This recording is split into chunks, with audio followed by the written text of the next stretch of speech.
ഈ വീഡിയോ മിക്കവാറും നിങ്ങളൊക്കെ കണ്ടതായിരിക്കും, നിങ്ങൾക്ക് അറിയുന്ന കാര്യമായിരിക്കും ഇത്.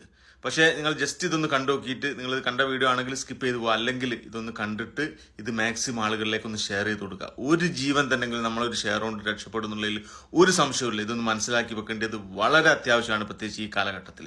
കണ്ടുനോക്കി ഭാഗത്താണെങ്കിൽ ഒരു വശത്ത് ആടിയോ ഓക്കെ അല്ലെങ്കിൽ ചേട്ടാ കണ്ണു തുറന്നേ. നമ്മൾ CPR എങ്ങനെയാണ് ചെയ്യുന്നതെന്ന് ചുരുക്കി പറയുകയാണ്.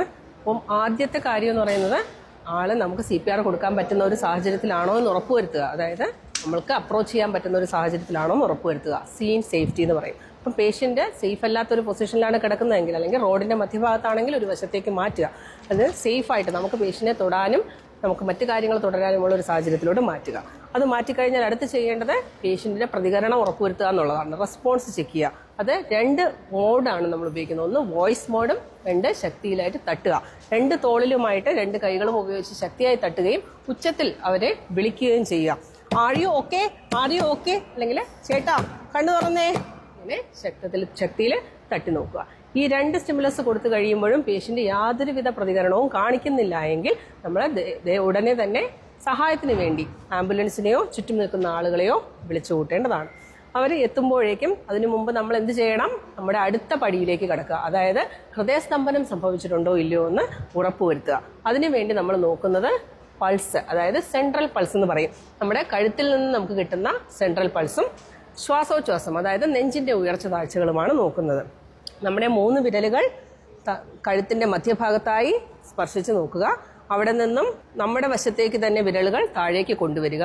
അങ്ങനെ കൊണ്ടുവരുമ്പോൾ ഒരു ഗ്രൂവ്, അതായത് ഒരു കുഴി പോലുള്ള ഒരു ഭാഗത്ത് നമ്മുടെ കൈ എത്തും. ആ വിരലുകൾ അവിടെ ഒരു 5 മുതൽ 10 സെക്കൻഡ് വരെ, പരമാവധി 10 സെക്കൻഡ്, കുറഞ്ഞത് 5 സെക്കൻഡ് അവിടെ വെക്കുക.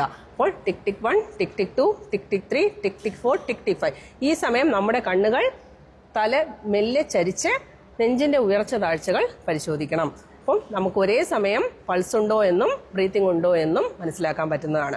അപ്പം പൾസ് നമുക്ക് കിട്ടുന്നുണ്ടോ, ബ്രീതിങ് ഉണ്ടോ, ഇത് രണ്ടും ഇല്ല എന്നുണ്ടെങ്കിൽ നമ്മൾ മനസ്സിലാക്കുന്നു ഈ പേഷ്യന്റ് ഹൃദയസ്തംഭനത്തിലാണ്, അഥവാ കാർഡിയാക് അറസ്റ്റിലാണ്. അഥവാ ബ്രീതിങ്ങിന് പകരം ചെറുതായി ഗ്യാസ്പിംഗ് എന്ന് പറയുന്ന രീതിയിൽ വളരെ ഒക്കേഷണൽ, വളരെ വിരളമായിട്ട് ചെറിയൊരു ബ്രീത് എടുത്താലും അതിനെ പൾസ് കിട്ടാത്ത സാഹചര്യത്തിൽ കാർഡിയാക് അറസ്റ്റായി തന്നെ കാണേണ്ടതാണ്. പൾസ് കിട്ടുന്നില്ല എന്ന് നമുക്ക് സംശയമുണ്ടെങ്കിലും നമ്മൾ കാർഡിയാക് അറസ്റ്റായി തന്നെ കാണേണ്ടതാണ്. കാർഡിയാക് അറസ്റ്റ് കൺഫേം ചെയ്ത് കഴിഞ്ഞാൽ നേരെ ചെയ്യേണ്ടത് ചെസ്റ്റ് കംപ്രഷൻ സ്റ്റാർട്ട് ചെയ്യുക എന്നുള്ളതാണ്. CPR കൊടുക്കുന്നതിന് വേണ്ടി കൃത്യമായ രീതിയുണ്ട്. പുരുഷന്മാരാണെങ്കിൽ വസ്ത്രം മാറ്റിവെക്കുക, നെഞ്ച് എക്സ്പോസ് ചെയ്യുക, നെഞ്ചിന്റെ മധ്യഭാഗം കാണാൻ പറ്റുന്ന രീതിയിൽ. അത് നിർബന്ധമല്ല, സ്ത്രീകളിൽ വസ്ത്രം മാറ്റണമെന്ന് നിർബന്ധമില്ല. നമ്മുടെ ഏതാണോ ഡോമിനന്റ് ഹാൻഡ്, നമുക്ക് പ്രധാനമായും നമ്മൾ ഉപയോഗിക്കുന്ന കൈയുടെ പത്തിഭാഗം, അതായത് ഹീൽ ഓഫ് ഹാൻഡ് എന്ന് പറയുന്ന ഭാഗമാണ് നമ്മൾ കംപ്രഷൻ കൊടുക്കുന്നതിന് ഉപയോഗിക്കുന്നത്. മറ്റേ കൈ കൊണ്ട് നമുക്ക് ലോക്ക് ചെയ്ത് പിടിക്കുക. വിരലുകൾ നെഞ്ചിൽ മുട്ടാൻ പാടില്ല. ഈ മധ്യഭാഗം നെഞ്ചിലെ സ്റ്റേണം എന്ന് പറയുന്ന മധ്യഭാഗത്തുള്ള ബോണിന്റെ മധ്യഭാഗത്തായിട്ട്, അല്ലെങ്കിൽ കുറച്ച് താഴേക്കായിട്ട്, വയറിലോട്ട് പോകാൻ പാടില്ല. നെഞ്ചിന്റെ ഏകദേശം മധ്യഭാഗത്ത് താഴെയായിട്ടാണ് കൈ വെക്കുന്നത്. അതിനുശേഷം കൈമുട്ടുകൾ നിവർന്നിരിക്കണം, കൈമുട്ടുകൾ വളഞ്ഞിരിക്കാൻ പാടില്ല. കൈമുട്ടുകൾ നിവർന്നിരിക്കണം. നമ്മൾ കൊടുക്കുന്ന ബലം നേരെ താഴേക്കാണ് കൊടുക്കേണ്ടത്. അതുകൊണ്ട് നമ്മുടെ ഷോൾഡർ, തോൾ ഭാഗം നേരെ പേഷ്യന്റിന്റെ നെഞ്ചിന്റെ മുകളിലേക്ക് വരണം. അങ്ങനെ വന്നതിന് ശേഷമാണ് നമ്മൾ കംപ്രഷൻ കൊടുക്കേണ്ടത്. എത്രത്തോളം താഴത്തിൽ കൊടുക്കണമെന്ന് പറയുന്നത്, സാധാരണ ഒരു മുതിർന്ന പൗരനിൽ കുറഞ്ഞത് 5 സെന്റിമീറ്റർ അല്ലെങ്കിൽ 5 മുതൽ 6 സെന്റിമീറ്റർ താഴ്ചയിലാണ് നമ്മൾ നെഞ്ച് അമർത്തേണ്ടത്. അതിനുശേഷം ഓരോ അമർത്തലിന് ശേഷവും പൂർണ്ണമായി നെഞ്ച് വികാസം പ്രാപിക്കാൻ അനുവദിക്കണം. എത്ര വേഗതയിൽ നമ്മൾ കംപ്രഷൻ കൊടുക്കണമെന്ന് പറയുകയാണെങ്കിൽ, നമ്മൾ സാധാരണഗതിയിൽ CPR പറയുന്നത് ഒരു 30 കംപ്രഷൻ കൊടുക്കൂ, 2 ബ്രീത്ത് കൊടുക്കൂ എന്നാണ്. 30 കംപ്രഷൻ, 2 ബ്രീത്ത്. അത് കൊടുക്കേണ്ട വേഗത ഒരു 100 മുതൽ 120 കംപ്രഷൻ ഒരു മിനിറ്റിൽ വരുന്ന വേഗത. അതായത് ഒരു 1 and 2 and 3 and 4 and 5 and 6 and 7 and 8 and 9 and 10 and ആ ഒരു വേഗത, അതായത് ഒരു മിനിറ്റിൽ ഒരു 100 മുതൽ 120 വരെ വരുന്ന വേഗതയിലാണ് നമ്മൾ കംപ്രഷൻ കൊടുക്കേണ്ടത്. കംപ്ലീറ്റ് ആയിട്ട് ചെസ്റ്റ് റീകോയിൽ അനുവദിക്കുക.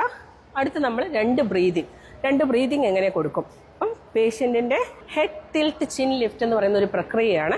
ശ്വാസനാളം തുറക്കുന്നതിന് വേണ്ടി, അബോധാവസ്ഥയിലിരിക്കുന്ന ഒരു പേഷ്യന്റ് ശ്വാസനാളം അടഞ്ഞിരിക്കാനാണ് സാധ്യത കൂടുതലുള്ളത്. ശ്വാസനാളം തുറക്കുന്നതിന് വേണ്ടി ഹെഡ് ടിൽറ്റ് ചിൻ ലിഫ്റ്റ് എന്നൊരു പ്രക്രിയയാണ് ചെയ്യുന്നത്. നമ്മുടെ കൈപ്പത്തി നെറ്റിയിലോട്ട് വയ്ക്കുക, പെരുവിരലും ചൂണ്ടുവിരലും ഉപയോഗിച്ച് മൂക്കിന്റെ ദ്വാരങ്ങൾ അടച്ചു പിടിക്കുക, താടി മറ്റു വിരലുകൾ ഉപയോഗിച്ച് ലിഫ്റ്റ് ചെയ്യുക.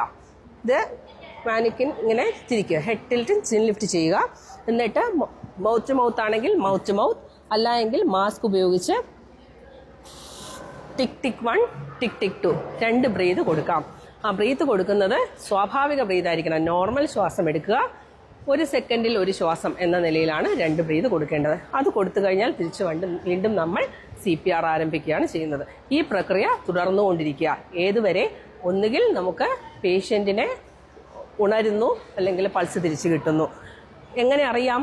ഓരോ 2 മിനിറ്റിലും നമ്മൾ പൾസ് ചെക്ക് ചെയ്യുകയും ശ്വാസോച്ഛ്വാസം ചെക്ക് ചെയ്യുകയും വേണം. ഇതിൽ എപ്പോഴെങ്കിലും നമുക്ക് പൾസ് തിരിച്ചു കിട്ടിയാൽ അവിടെ CPR അവസാനിപ്പിക്കാം.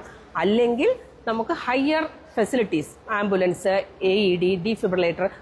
അപ്പോൾ ഇതിനെക്കുറിച്ച് മനസ്സിലാവാത്ത ആളുകളാണെങ്കിൽ കറക്റ്റായിട്ടൊന്ന് മനസ്സിലാക്കി വെക്കുക. മനസ്സിലാക്കി വെച്ചവരാണെങ്കിൽ മാക്സിമം അല്ലാത്ത ആളുകളിലേക്ക് ഇതൊന്ന് എത്തിച്ചു കൊടുക്കുക. എന്തായാലും ആർക്കെങ്കിലും ഒന്ന് ഉപകാരപ്പെടും.